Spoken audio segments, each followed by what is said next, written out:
अगर एक तरफ से ईजाब होता है कि अनकाहतु का, मैं तुम्हारे साथ निकाह करती हूँ, तो मर्द फ़कत कबिल तो कहे तो ये काफ़ी है, ये काफ़ी नहीं है, कहते हैं काफ़ी है।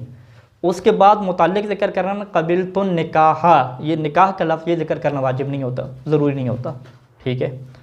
यानी एक उस दिन व्हाट्सएप पे मैसेज आया था, एक मोमन कह रहे थे कि आप हमें अरबी का सीगा सिखाएं, तो हमने क्या अपना निकाह खुद पढ़ना है। तो मैंने कहा खातून आपसे कहेगी अनकाहतु का और आप कहेंगे कि कबिल तो, कहते बस इतना। मैंने कहा बस इतना ही है और क्या है, महारा मुयन कर लें, खातून के अनकाहतु का, आप कहें कबिल तो, मुताल्लिक़ ज़िक्र करना ज़रूरी नहीं है। तो मैंने कहा ये जब आप ख़ुद पढ़ रहे हो, तो मैंने कहा आज के ज़माने में कौन ख़ुद पढ़ता है अपने निकाह, तो ये मैंने कहा आप फ़र्ज़ी सवाल कर रहे हैं। कहते नहीं मैं अपना निकाह खुद पढ़ रहा हूँ। मैंने कहा बड़ी बात है, पाकिस्तान में अपना निकाह खुद पढ़ रहे हैं। फिर उसने क्या, मौलाना साहब ये मेरी तीसरी शादी है तीसरी शादी है और मैं इसका क्या है निकाह हम खुद पढ़ रहे हैं, तो खातून ये कहेगी जुमला, तो वो क्या, मैंने कहा बड़ी बात है। एक नौजवान सा लड़का तीसरी शादी की हुई है उसने, कि बड़ी बात है, मौलाना रासिब को यह क्रॉस कर गए वो, दूसरी बार तीसरी शादी और वो भी खुद वाले निकाह वाली। तो यानी ये आसान है। तो यहाँ